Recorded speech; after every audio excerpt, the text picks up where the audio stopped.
साथियों, हिंदी की रोचक बातें, इसके अंतर्गत पहले वीडियो में हमने र के विभिन्न रूपों के बारे में बातचीत की थी। आज हम की और की के बारे में चर्चा करेंगे। तो आइए देखते हैं। यहां आप व्हाइट बोर्ड पर देख रहे हैं की और की। आप इसे सामान्य भाषा में कहते हैं कि क में ह्रस्व ई की मात्रा लगी है, इस क में दीर्घ ई की मात्रा लगी है। लेकिन क्या सिर्फ इन दोनों में मात्राओं का ही अंतर है? देखने में दोनों गोतिया लगते हैं, भाई बंधु जैसे लगते हैं, छोटा भाई और बड़ा भाई लगते हैं, लेकिन इनमें बहुत अंतर है। इतना अंतर है कि यह हिंदी का है ही नहीं। यह कि हिंदी का है ही नहीं, यह क्या है? यह फारसी का संयोजक अव्यय है। किसका? फारसी का संयोजक अव्यय है। और आप जानते होंगे कि शब्द दो प्रकार के होते हैं, विकार के आधार पर, परिवर्तन के आधार पर, विकारी और अविकारी। तो अविकारी अव्यय शब्द होते हैं और हिंदी में आगत शब्द भी, विदेशी शब्द भी हैं। तो उन विदेशी शब्दों में, उन आगत शब्दों में कि फारसी से आया हुआ अव्यय शब्द है जो कि संयोजक अव्यय का काम करता है। और यह की क्या है? यह की हिंदी में आप कारक पढ़े होंगे, कर्ता ने, कर्म को करण से या के द्वारा, संप्रदान को के लिए, अपादान से अलग होने के अर्थ में, संबंध का की के, याद आया? अधिकरण में पै पर और संबोधन हे भो अरे। तो संबोधन कारक का यह स्त्रीलिंग परसर्ग है।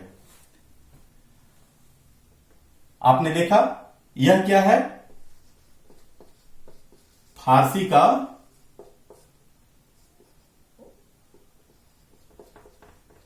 संयोजक अव्यय है। और यह क्या है? हिंदी का संबंध कारक का परसर्ग है। अब मैंने एक उदाहरण लिखा है, एक वाक्य लिखा है, इसे देखेंगे तो स्पष्ट हो जाएंगी बातें। शिक्षक ने कहा कि, आ गया ह्रस्व ई की मात्रा वाला। शिक्षक ने कहा कि रमेश ने राहुल की पुस्तक, अब देखिए यहां दूसरा की आ गया, दीर्घ ई की मात्रा वाला, राहुल की पुस्तक से पढ़ाई की। अब यह की भी दीर्घ ई की मात्रा वाला है। यानी इस वाक्य में, इस उदाहरण में दीर्घ ई की मात्रा वाले दो उदाहरण और ह्रस्व ई की मात्रा वाला एक आया है। ध्यान दीजिए, जैसा कि मैंने अभी बताया, यह की फारसी से आया हुआ संयोजक अव्यय है। और संयोजक अव्यय के बारे में आप जानते हैं कि संयोजक अव्यय क्या काम करता है? दो पदों, दो उपवाक्यों या दो वाक्यों को जोड़ने का काम करता है, इसीलिए वह संयोजक अव्यय कहलाता है। यह वाक्य मिश्र वाक्य का उदाहरण है।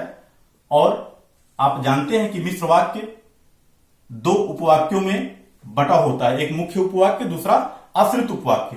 तो यह हो गया आपका मुख्य उपवाक्य और यहां से लेकर के यह पूरा का पूरा हो गया आपका आश्रित उपवाक्य। उसमें भी, मिश्र वाक्य में भी यह संज्ञा आश्रित उपवाक्य का उदाहरण है। खैर, वो बात की बातें हैं, यहां ध्यान दीजिए आप। शिक्षक ने कहा कि, आप देख रहे हैं इस पहले और इस दूसरे, इन दोनों उपवाक्यों को, इस मुख्य उपवाक्य और इस आश्रित उपवाक्य को, संज्ञा आश्रित उपवाक्य को, यह की संयोजक अव्यय क्या कर रहा है? जोड़ रहा है, योजित कर रहा है, संयोजित कर रहा है। इसीलिए यह योजक या संयोजक अव्यय कहलाता है। अब इसको देखिए। राहुल की पुस्तक से पढ़ाई की। रमेश ने राहुल की पुस्तक से पढ़ाई की। राहुल की पुस्तक, यह की इस पुस्तक का राहुल से संबंध बता रहा है। क्या कर रहा है? पुस्तक का संबंध किससे है? राहुल से। पुस्तक किसकी है? राहुल की है। तो जैसा कि मैंने अभी बताया कि यह संबंध कारक का परसर्ग है, आप देख रहे हैं पुस्तक का संबंध राहुल से है और पुस्तक स्त्रीलिंग शब्द है, इसीलिए की लगा है। अगर यहां पर कोई पुल्लिंग शब्द होता जैसे भाई, तो राहुल की भाई बोलेंगे तो कैसा लगेगा? अपने आप समझ गए आप। तो राहुल का भाई हो जाता। क्यों? क्योंकि यहां पुल्लिंग शब्द आ जाता तो यह भी पुल्लिंग हो जाता।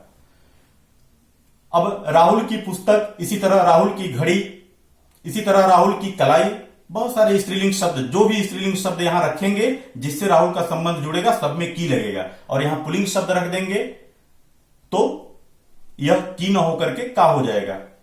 अब आपको ध्यान देने की बात यहां पर यह है कि यह की संबंध कारक का परसर्ग तो है ही, लेकिन स्त्रीलिंग परसर्ग है। यानी का, ध्यान दीजिए, का पुल्लिंग है और यह की स्त्रीलिंग है। इसका जो संबंध कारक का पुल्लिंग परसर्ग है, उसका यानी संबंध कारक का स्त्रीलिंग परसर्ग की है। तो यह इसकी और इसकी में अंतर है। अब एक की और आ गया यहां पर, राहुल की पुस्तक से पढ़ाई की। राहुल की पुस्तक से पढ़ाई की, यह की क्या है? यह की करना क्रिया, ध्यान दीजिए, करना क्रिया का भूतकाल। तो करना क्रिया का भूतकालिक रूप हमने जैसा कि बताया, तो करना क्रिया आप वर्तमान काल, भूतकाल, भविष्य काल तीनों के बारे में पढ़े होंगे। करना क्रिया का वर्तमान काल रूप क्या होगा? करता है। करना क्रिया का भूतकालिक रूप किया, और भविष्यकालिक रूप क्या होगा? करेगा। तो आपने देखा कि दीर्घ ई वाला की, जिसे आप दीर्घ ई वाला या बड़ी ई की मात्रा वाला की कहते हैं, यह क्या है? यह मूलतः संबंध कारक का परसर्ग है। हमने यहां लिखा भी है, संबंध कारक का परसर्ग है जो स्त्रीलिंग शब्द से संबंध जोड़ता है, और साथ ही इसका दूसरा रूप करना क्रिया का भूतकालिक प्रयोग, यानी करना क्रिया के भूतकाल के रूप में भी प्रयोग यह होता है। और ह्रस्व ई वाला, अब ह्रस्व ई वाले के बारे में थोड़ा सा विस्तार से चर्चा कर लेते हैं कि यह हिंदी का नहीं है, बल्कि फारसी से आया हुआ, हिंदी में फारसी से आया हुआ संयोजक अव्यय है। यह स्वरूपवाचक है। स्वरूपवाचक क्या है? स्वरूपवाचक से क्या तात्पर्य है? अब इसको देखिए। शिक्षक ने कहा, बात अधूरी लग रही है, स्पष्ट नहीं हो रही है। क्या कहा? शिक्षक के कहने के भाव क्या है? उनके कहने का भाव क्या है वह स्पष्ट नहीं हो रहा है। लेकिन जैसे ही आगे वाला उपवाक्य आता है कि रमेश ने राहुल की पुस्तक से पढ़ाई की, तुरंत स्पष्ट हो गया। तो दूसरे उपवाक्य का स्वरूप स्पष्ट करने के कारण ही जुड़ करके, दोनों उपवाक्यों के बीच में जुड़ करके दूसरे वाक्य का स्वरूप स्पष्ट करने के कारण ही यह स्वरूपवाचक कहलाता है। इसी तरह कभी कभी यह उद्देश्यवाचक के रूप में आता है। अब जब यह उद्देश्यवाचक के रूप में आता है तो क्यों प्रश्नवाचक सर्वनाम के साथ जुड़ जाता है और क्योंकि का प्रयोग होता है, यहां ध्यान दें आप। जैसे एक उदाहरण, कोई भी एक उदाहरण देख लीजिए आप। मैं पढ़ाई करता हूं क्योंकि मुझे सफल होना है। आ गया क्योंकि। मैं पढ़ाई करता हूं क्योंकि मुझे सफल होना है। मैं कसरत करता हूं क्योंकि मुझे स्वस्थ रहना है। मैं अच्छा खाना खाता हूं क्योंकि मुझे रोग रहित रहना है। ऐसे कई उदाहरण आप देख सकते हैं। साथ ही साथ यह विभाजक यानी या और अथवा के अर्थ में भी आता है कि यह की विभाजक के रूप में आता है, और जब विभाजक के रूप में आता है तो वह या अथवा का अर्थ देता है। जैसे एक उदाहरण देखते हैं हम। कौन मार खाया? मैं कि तुम। कौन मार खाया? मैं कि तुम। अब यहां पर की जगह या का प्रयोग करके देख लीजिए, कौन मार खाया, मैं या तुम। देख रहे हैं, दोनों अर्थ की के जगह पर या रख देने से, की जगह पर या रख देने से अर्थ स्पष्ट है। तो यह विभाग इस तरह से विभाजक के रूप में यह प्रयोग है। विरोध दर्शक, और जब विरोध दर्शक के रूप में प्रयोग होता है तब न की का प्रयोग होता है, तब न की का प्रयोग होता है। जैसे एक उदाहरण, कोई भी एक वाक्य देख लेते हैं हम, अच्छे लोगों के साथ रहो न कि बुरे लोगों के। अब देख रहे हैं आप, अच्छे लोगों के साथ रहो न कि बुरे लोगों के। दोनों उपवाक्यों में विरोध है, दोनों वाक्यों में क्या है, विरोध है। ठंडा आया कि नहाना बंद। तो इस तरह से यह तो विरोध दर्शक के रूप में आपने देखा कि न की का प्रयोग होता है। लेकिन हमने एक और वाक्य अभी बोला था, ठंडा आया कि नहाना बंद, केवल की आया और वह की इसके रूप में प्रयोग हो गया। किसके रूप में, कालवाचक क्रिया विशेषण के रूप में। कैसे, कालवाचक क्रिया विशेषण आप जानते हैं कि जब या जो क्रिया विशेषण या जिस क्रिया विशेषण से कार्य के होने का समय पता चले वह कालवाचक क्रिया विशेषण कहलाता है। जैसे जब, ज्यों, ज्यों ही, त्यों ही। तो मैंने जो उदाहरण बोला, ठंडा आया कि नहाना बंद, यानी ठंडा के आने पर नहाना बंद होता है। जब ठंडा आता है तब नहाना बंद होता है। तो इस तरह से यह की इस कालवाचक क्रिया विशेषण के अर्थ में भी प्रयोग होता है। गर्मी लगी कि कूलर चालू। तो आपने देखा कि जो यह फारसी वाला यह की है, यह की फारसी का संयोजक अव्यय है। स्वरूपवाचक उद्देश्यवाचक के रूप में इसका प्रयोग होता है। यह विभाजक या अथवा के प्रयोग में भी आता है।